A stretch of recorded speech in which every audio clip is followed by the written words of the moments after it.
Shalom, puji Tuhan. Kita bersuka cita hari ini karena Tuhan menyertai kita. Dia berjalan bersama-sama dengan kita sampai pada pertengahan tahun ini. Kita sudah sampai pada awal bulan Juli. Itu semua karena kemurahan Dia. Mari kita bersorak-sorai, kita menyambut Tuhan kita pada pujian kita pagi ini. Ku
mengucap syukur kepadamu Tuhan, karena di tengah-tengah situasi yang tidak pasti seperti saat ini, kami percaya Engkau selalu membuka jalan buat kami. Mari kita sama-sama nyanyikan pujian ini dengan segenap hati kita kepada Dia.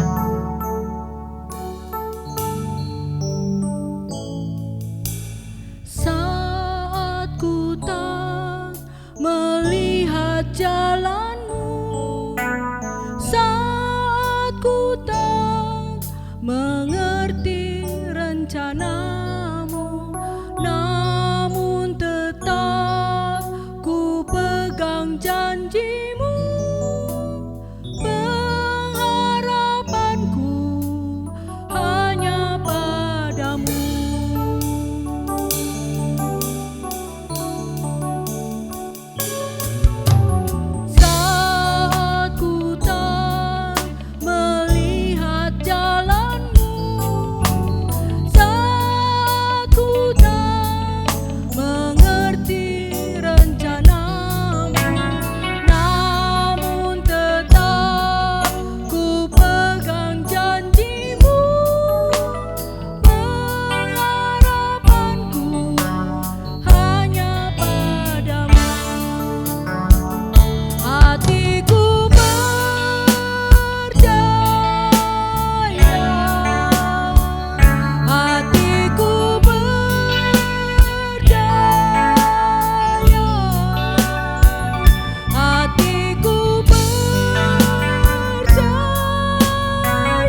Tuhan. Kami tetap percaya bahwa Engkau adalah Juru Selamat kami dan penebus kami satu-satunya. Kami percaya ya Tuhan bahwa Engkau mampu melewati badai ini daripada kami ya Bapa. Kami sudah sampai pada pertengahan tahun ini, pada bulan Juli ini ya Bapa. Itu semua karena belas kasihan dan anugerah yang berasal daripada Engkau ya Bapa.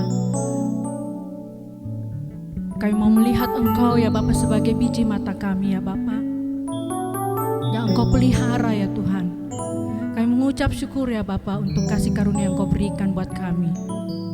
Hari ini kami mendengarkan firman dari hamba-Mu ya Bapa.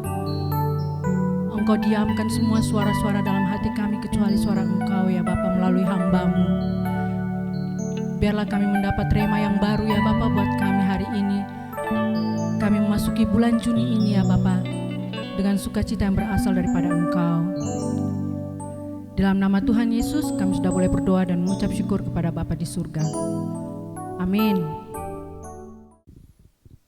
Shalom, selamat pagi saudara. Tidak terasa kita sudah memasuki paruh kedua tahun ini, minggu pertama di awal Juli. Saya percaya tahun pengharapan masih terjadi saudara. Karena pengharapan justru ada di masa-masa yang paling sulit, masa-masa yang paling sukar. Saudara yang dikasihi Tuhan, situasi tidak semakin membaik, bahkan akhir-akhir ini kita semakin menghadapi keadaan yang menakutkan kalau kita rasa, kita lihat dan kita alami. Tapi tahukah saudara di semua kondisi tersulit itu, Allah selalu hadir dan berkarya. Dan Dia bekerja menyertai umatnya, menyertai anak-anaknya. Oleh karena itu di bulan yang baru ini, mari kita membangun iman dengan penuh sukacita, kekuatan yang daripada Tuhan. Karena sukacita yang daripada Tuhan itu perlindungan kita. Hari ini saya akan khotbah tentang mengalami rema, saudara. Ini belum pernah saya khotbahkan selama ini, saya pun baru mendapatkannya baru beberapa saat terakhir ini, saudara. Sebuah kebenaran yang akan mengejutkan kita, menyentakkan roh kita, saudara. Saudara, kekristenan itu bukan sekedar agama sebenarnya, tapi sebuah pengalaman, sebuah perjalanan bersama Tuhan yang nyata, saudara. Saya setiap kali di pelayanan saya rindu Tuhan, biar Engkau nyata, Engkau menyatakan dirimu kepada umat-Mu. Sehingga ketika kita mengiring Tuhan, maka kita mengalami kekuatan yang daripada Tuhan. Mari kita buka ayat tema khotbah hari ini saudara. Di Efesus pasal 6 ayat 17, mari kita baca ayat ini sama-sama. Kalau sudah ketemu, mari kita baca. Kalau belum ketemu langsung lihat layar TV, layar handphone saudara, kita baca. Mari kita biasakan aktif seperti kita sedang onsite saudara. Saya setiap minggu ketika ibadah di rumah, saya seperti sedang beribadah bersama saudara, onsite, dan tetap sukacita, tetap nyanyi, tetap mengucapkan ketika pengkhotbahnya berkata, mari kita baca sama-sama, mari katakan amin. Saya amin saudara. Kadang-kadang istri saya kami berdoa sambil ketawa-ketawa. Kenapa? Kita begitu semangat di rumah saudara. Tapi itu yang membuat iman kami terus kuat di waktu sulit ini. Jangan cuma nonton. Mari kita baca ayatnya. 1, 2, 3. Dan terimalah ketopong keselamatan dan pedang roh, yaitu firman Allah. Saudara yang dikasihi Tuhan, kalau kita membaca ayat ini, maka sebenarnya tema tadi itu kelanjutan dari ayat 10 dan sampai ayat yang ke-16. Itu sebuah rangkaian. Dimulai dengan kata akhirnya, hendaklah kamu kuat di dalam Tuhan. Saudara, kita hanya bisa kuat ketika kita ada di dalam Tuhan dan mengandalkan Tuhan dan kekuatannya.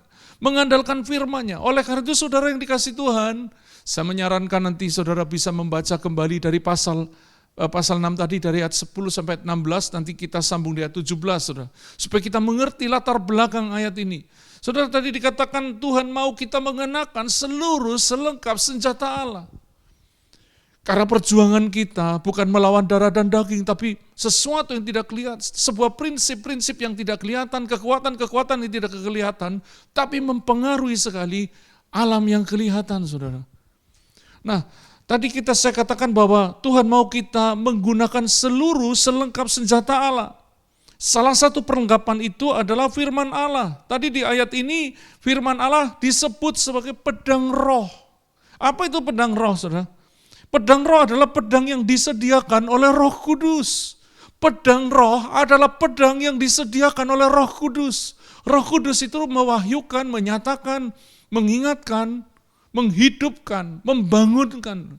Roh Kudus itu penolong, penghibur, penasehat, penuntun, pemimpin hidup kita. Oleh karena itu saudara dikasih Tuhan, kita tidak bisa melepaskan diri kita dari Roh Kudus. Saudara berkata Roh Kudus itu seperti apa? Itu sama seperti saudara bertanya tentang oksigen. Seperti apa oksigen?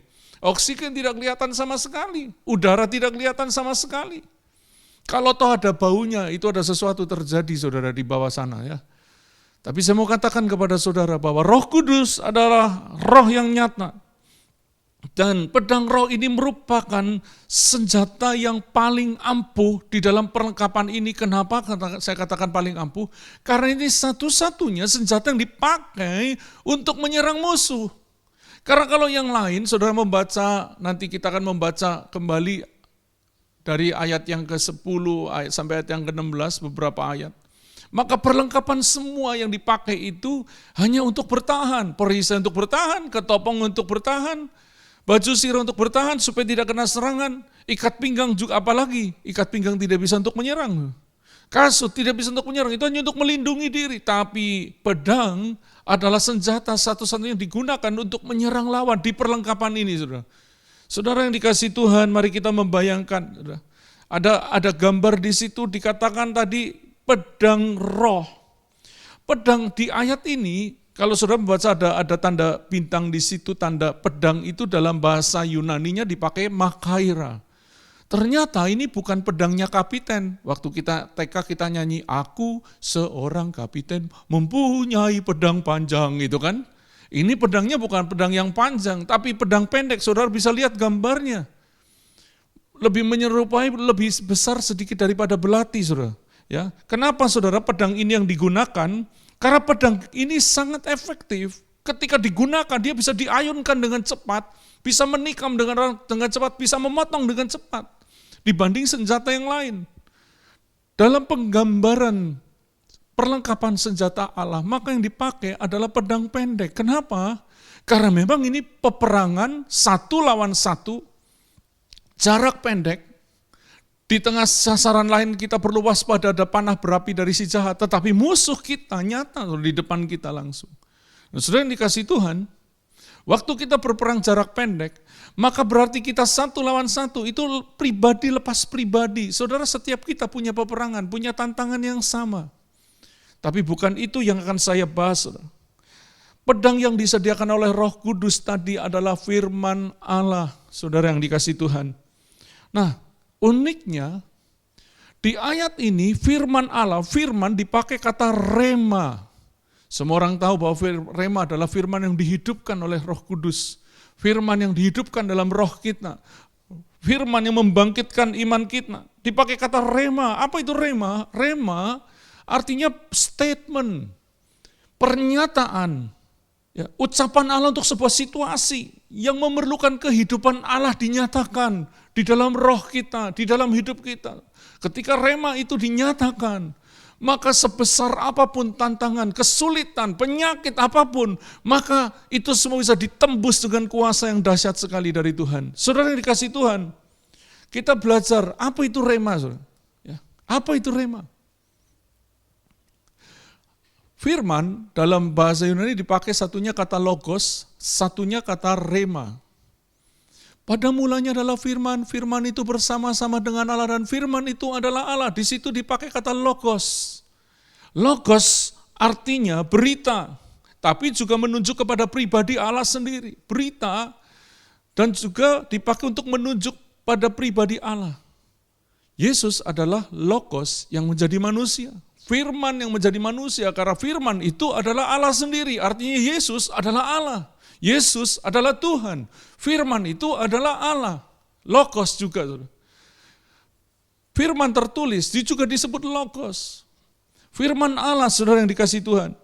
Dan rema adalah pernyataan. Kita perlu mendengar logos, karena logos itu juga penuh kuasa. Ketika Yesus mengusir, menghadapi setan, dia berkata, ada tertulis, ada tertulis, ada tertulis. Dia menggunakan logos. Pengajaran Yesus juga logos buat kita, saudara. Berita firman. Itu logos. Tapi firman itu perlu hidup di dalam roh kita, saudara. Sehingga berita yang penuh kuasa itu bekerja secara pribadi dalam jiwa kita, tubuh kita, roh kita. Oleh karena itu saudara, kita perlu mengalami rema. Tapi saudara perlu catat baik-baik, logos dan rema sama berkuasanya. Logos itu menunjuk kepada berita. Tapi rema menunjuk kepada pernyataan Allah sendiri. Saudara, kita perlu mengalami logos itu menjadi rema dalam roh kita. Saudara. Nah, mari kita membaca beberapa ayat. Apa itu rema? Rema dalam Matius pasal 4, ayat yang keempat kita baca ayatnya di situ. Waktu Yesus menghadapi tantangan dari iblis, cobaan dari iblis, kalau engkau anak Allah, ubah batu ini jadi roti. Oh, Yesus pasti mampu, saudara. Karena dia pasti mampu, karena dia Tuhan. Tapi ketika dia sedang menjadi manusia, dia belajar taat kepada Bapanya sampai mati. Di atas kayu salib. Dan di Matius pasal 4, apa yang Yesus katakan kepada iblis? Dia menggunakan logos, dikatakan, tetapi Yesus menjawab, ada tertulis, manusia hidup bukan dari roti saja. Jangan ditambahi saudara, dari buras, ketupat, coto, caumien, jangan tambah itu. Itu kita boleh bercanda, tetapi Alkitab berkata manusia hidup bukan dari roti saja, tetapi dari setiap firman yang keluar dari mulut Allah. Di ayat ini dipakai kata rema, kata firmannya. Saudara dan saya hidup hari ini bernapas, itu karena rema Tuhan. Surga ngomong, engkau hidup.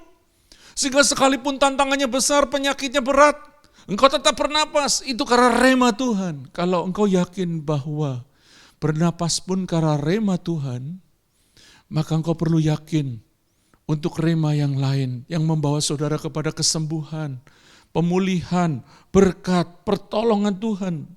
Kita hidup karena Allah sendiri yang berfirman, yang menyatakannya, statement Allah.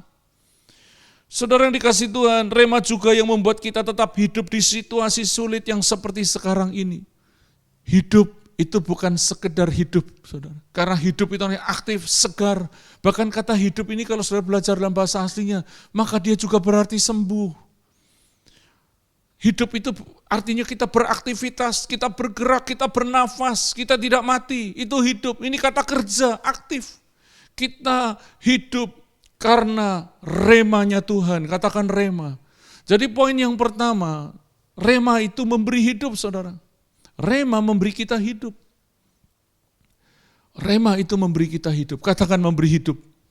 Yang kedua, rema juga ditulis dalam Ibrani 11 ayat 3, karena iman kita mengerti bahwa alam semesta telah dijadikan oleh firman. Kata firman di sini kembali dipakai kata rema. Dipakai telah dijadikan oleh firman, oleh rema Allah. Sehingga apa yang kita lihat telah terjadi dari apa yang tidak dapat kita lihat.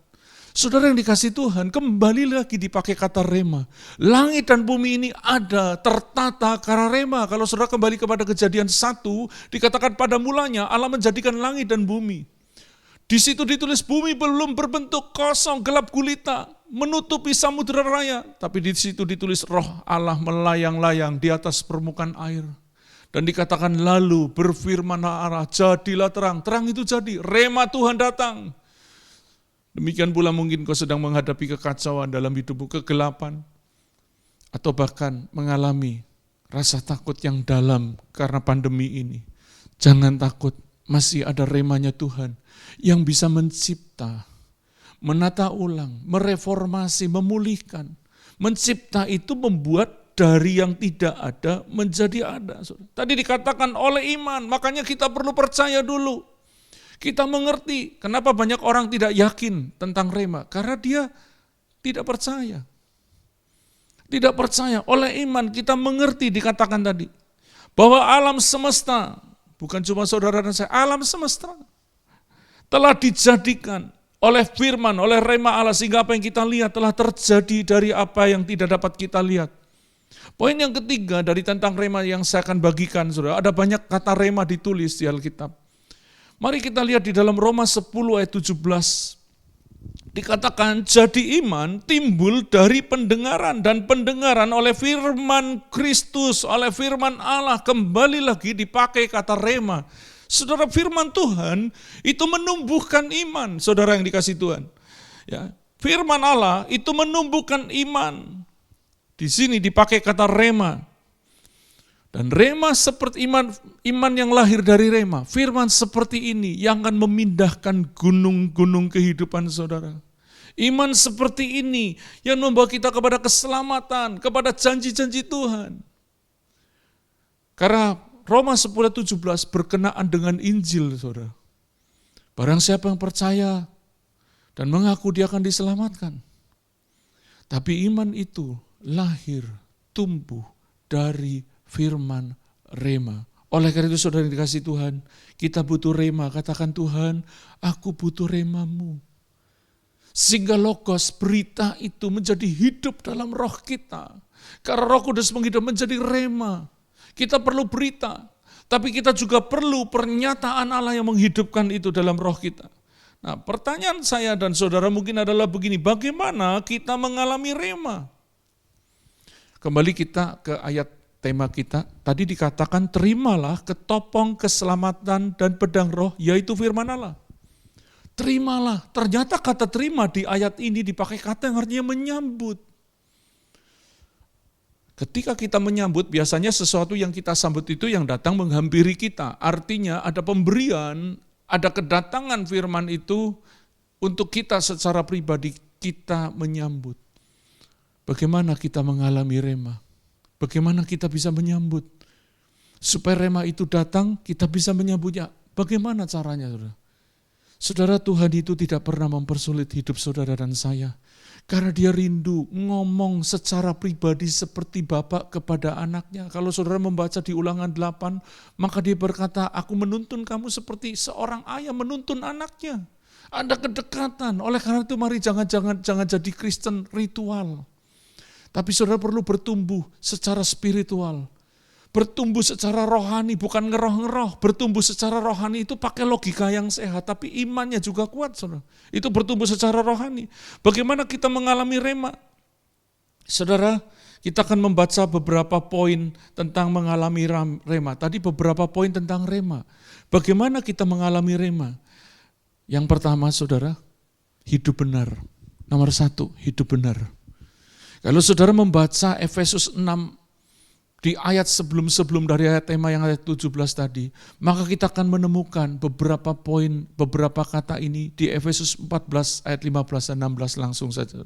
Di situ dikatakan, sebab itu ambillah seluruh perlengkapan senjata Allah, supaya kamu dapat bertahan melawan tipu muslihat iblis. Alkitab berkata, ambil seluruh selengkap senjata Allah supaya kita bisa dapat bertahan melawan tipu muslihat iblis. Dan tetap berdiri sesudah kamu menyelesaikan segala sesuatu. Nah, di ayat-ayat berikutnya dikatakan, jadi berdirilah tegap, berikat pinggangkan kebenaran, dan berbaju sirahkan keadilan. Kakimu berkasutkan kerelaan untuk memberitakan Injil damai sejahtera. Dalam segala keadaan, pergunakanlah perisai iman, sebab dengan perisai itu kamu akan dapat memadamkan semua panah api dari si jahat. Saudara yang dikasih Tuhan, untuk mengalami rema, yang saudara pertama yang perlu kau kerjakan adalah hidup benar. Tidak ada rema bagi orang fasik, tidak ada rema. Apa itu fasik? Itu bukan kafir. Orang fasik menurut kamus bahasa Indonesia adalah orang yang beragama tapi tidak menjalankan perintah Tuhannya. Ada banyak orang fasik hari-hari ini, ke gereja beribadah tapi dengan sengaja melawan kebenaran Allah.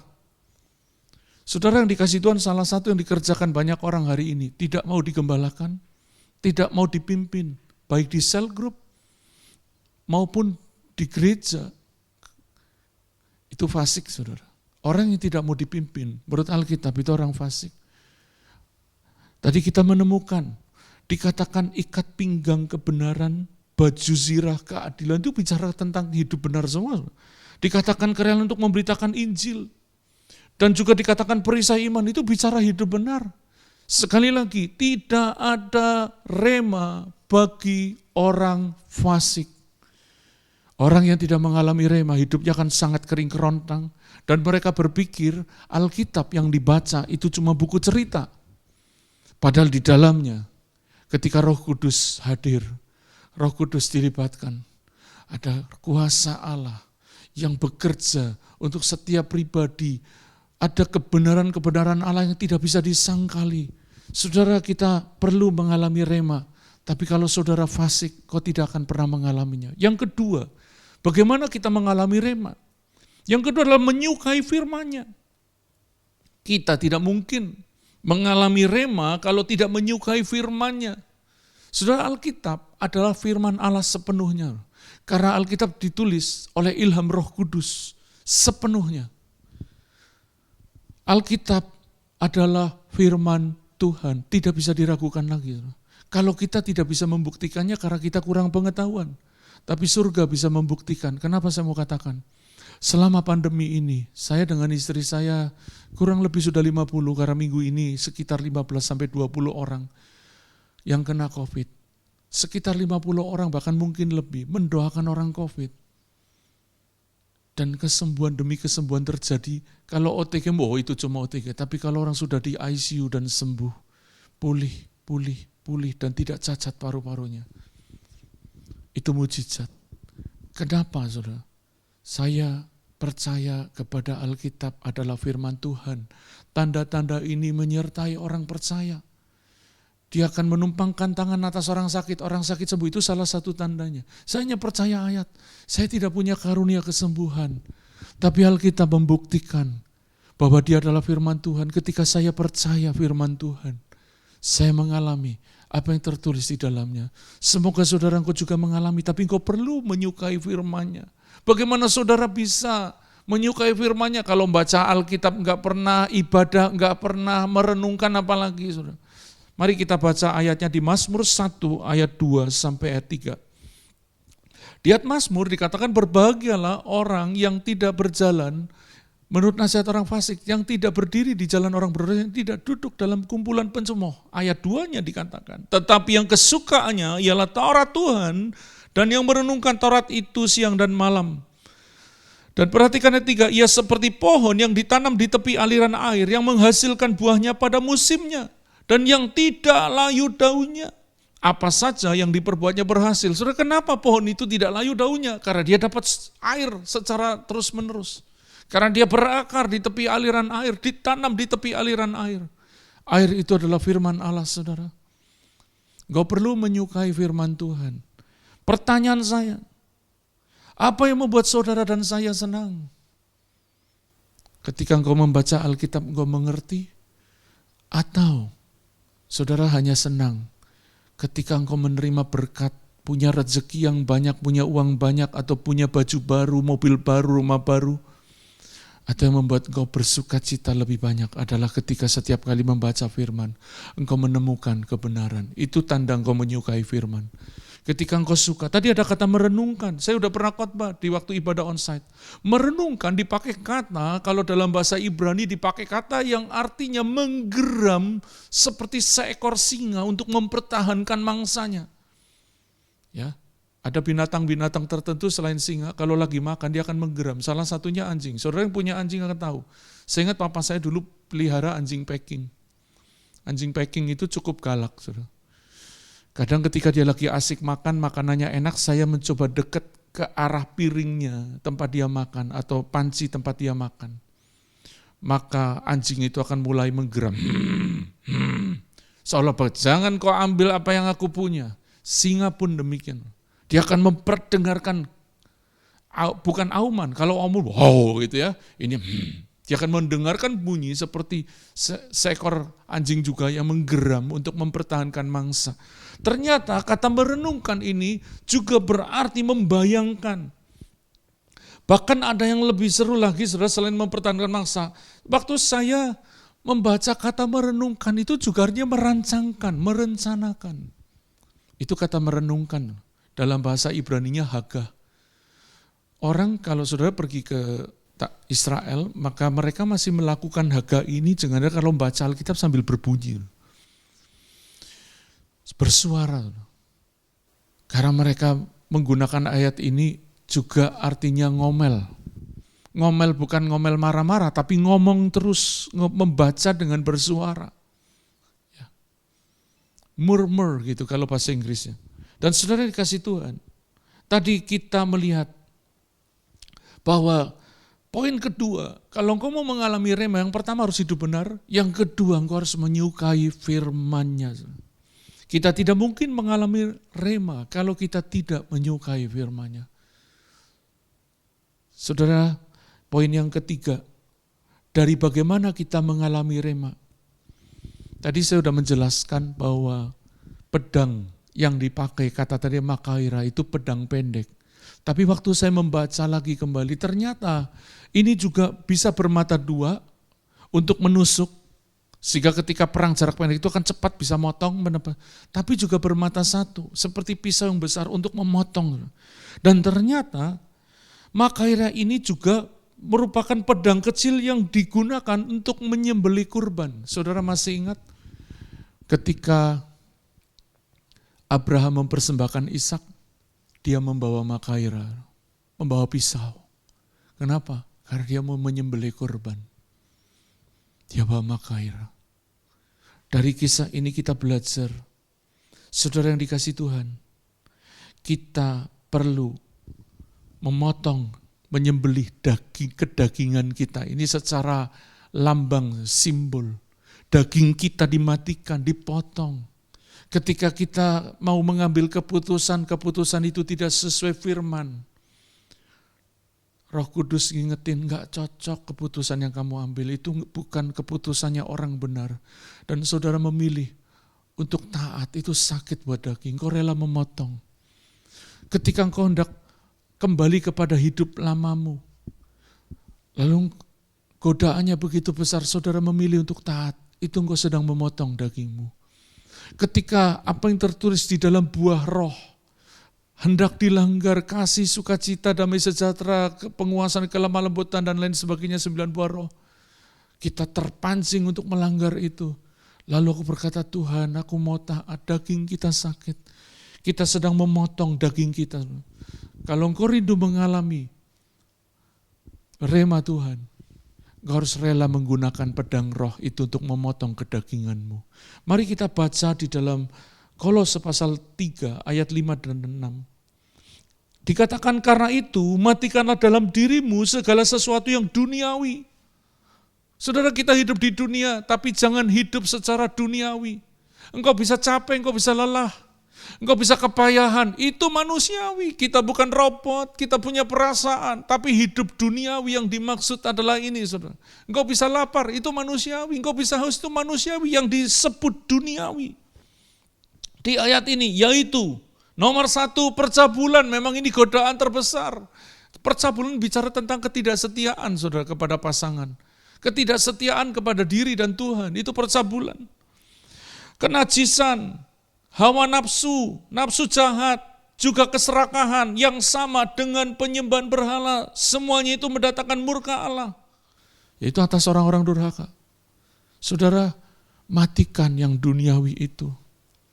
Saudara, saya pun seringkali punya pergumulan. Ketika puluhan tahun merintis pelayanan, lihat gereja tetangga lebih hijau, lebih subur. Sementara gerejaku turun naik, keluar masuk. Bergumul, saudara. Untuk kompromi. Ya, turunin standar lah. Tapi saya mau katakan, kalau engkau berani memotong dagingmu, belajar taat sekalipun sakit, maka engkau bisa mengalami remanya Tuhan.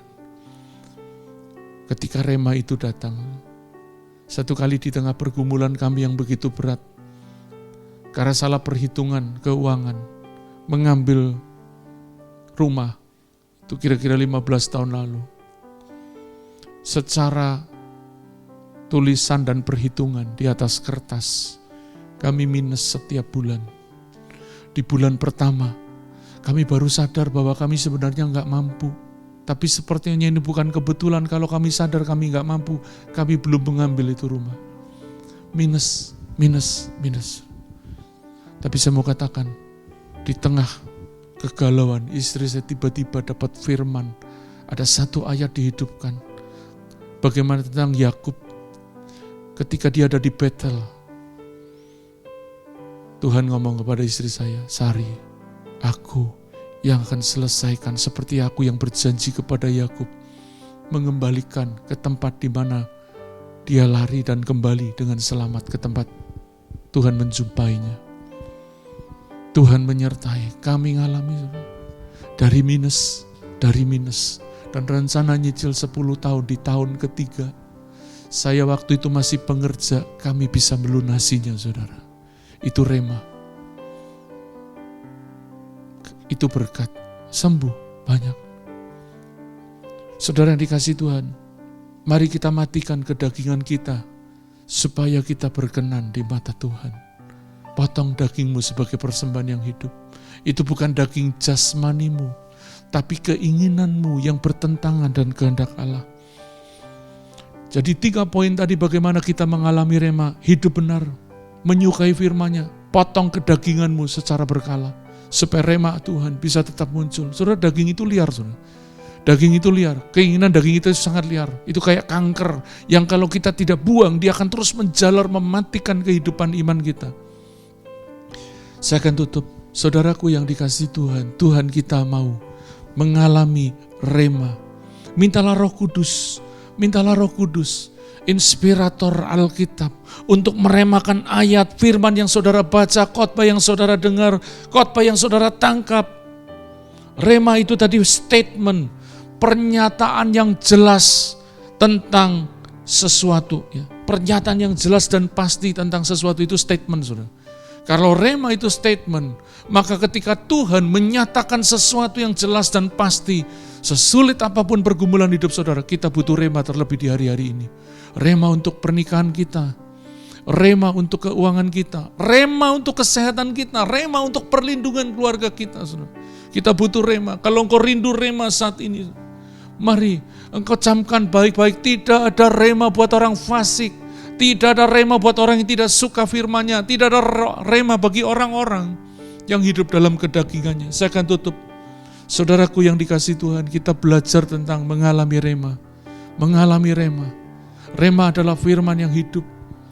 Rema adalah pernyataan ilahi, pernyataan Allah sendiri. Bisa berupa ayat, bisa berupa kata-kata ilahi yang muncul di roh kita dan menguatkan kita. Saya mau cerita tentang rema. Saya pernah cerita kepada saudara, satu kali teman saya mendoakan orang yang sakit ginjal dan sudah cuci darah berulang kali. Tiba-tiba teman saya ada kekuatan Allah mengalir lewat mulutnya. Dia berkata, "Pak, kalau mobil buatan manusia saja ada onderdilnya, apalagi buatannya Tuhan, Pak. Yuk kita doa." Saudara, kalau rema itu datang, cuma diingatkan mobil buatan manusia ada onderdilnya, doa, orang ini sembuh dari ginjalnya. Kiranya rema Tuhan turun. Jangan hanya dengar berita, jangan hanya mendengar berita itu, alami berita itu sendiri.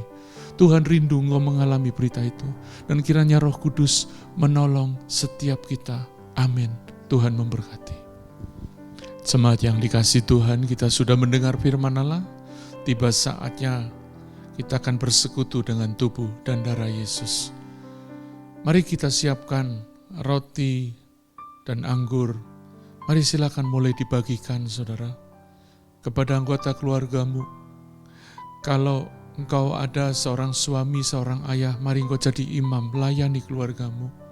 Mungkin suamimu belum yakin, suamimu belum pede.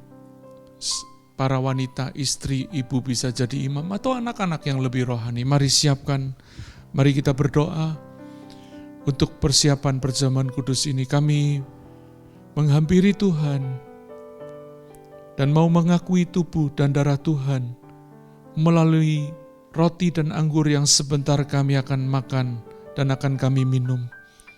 Tuhan Yesus, kalau ada kemarahan, sakit hati, dendam, benci, sucikan kami mau membuang itu supaya kami berlayak di hadapan Tuhan. Kami menguji diri kami, supaya hati kami dimurnikan. Kami memiliki hati yang mengampuni, hati yang penuh kasih. Terima kasih Tuhan, berkati setiap keluarga yang sedang mempersiapkan perjamuan kudus ini. Biar berkat-Mu tercurah. Mari siapkan roti di tangan kanan dan dengarkan firman Tuhan.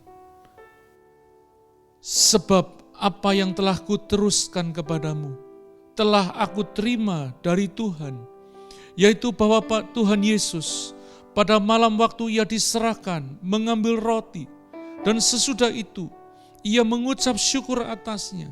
Ia memecah-mecahkannya dan berkata, inilah tubuhku yang diserahkan bagi kamu. Perbuatlah ini menjadi peringatan akan aku. Saudara yang dikasihi Tuhan, percayakah tubuh Tuhan telah diserahkan bagi kita? Kalau engkau percaya, katakan sama-sama amin. Mari kita makan dengan iman dalam nama Tuhan Yesus.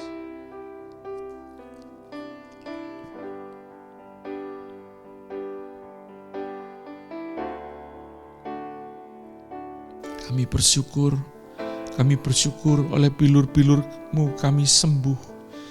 Engkau dilukai, Engkau disakiti, supaya kami diampuni, supaya kami disembuhkan. Terima kasih Tuhan, buat korban-Mu, terima kasih. Mari siapkan cawan di tangan kanan, dan dengarkan firman Tuhan. Demikian juga ia mengambil cawan sesudah makan, lalu berkata, cawan ini adalah perjanjian baru yang dimeteraikan oleh darahku. Perbuatlah ini setiap kali kamu meminumnya menjadi peringatan akan aku. Sebab setiap kali kamu makan roti ini dan minum cawan ini, kamu memberitakan kematian Tuhan sampai ia datang. Percayakah saudara, anggur yang kita minum pagi ini menjadi persekutuan dengan darah Yesus yang menebus, menguduskan, menyucikan kita. Kalau engkau percaya, katakan amin. Mari kita minum dengan iman dalam nama Tuhan Yesus.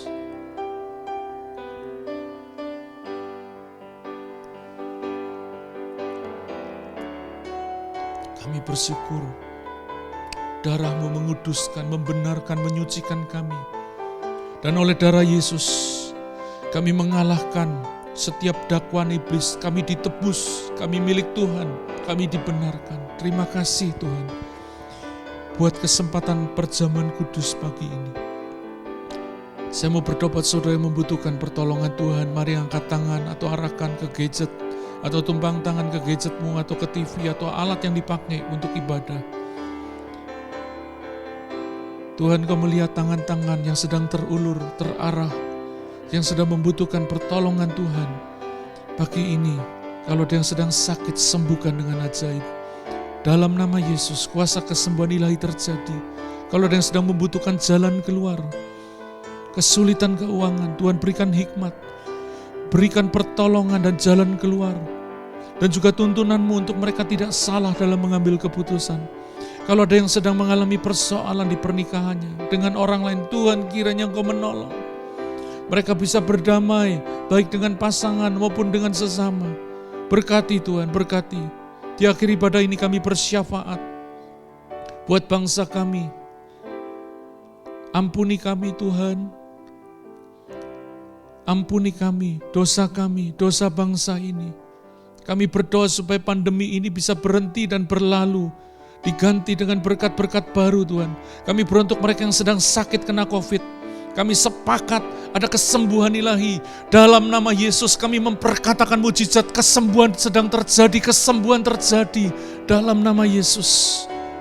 Kami berdoa supaya setiap pasien yang sedang melihat, baik yang ada di rumah sakit, bahkan yang sedang sekarat tapi masih sedang melihat acara ini, dalam nama Yesus Engkau mulai sembuh, berhenti, sesak napasmu berhenti, demammu berhenti, diaremu berhenti, mualmu berhenti.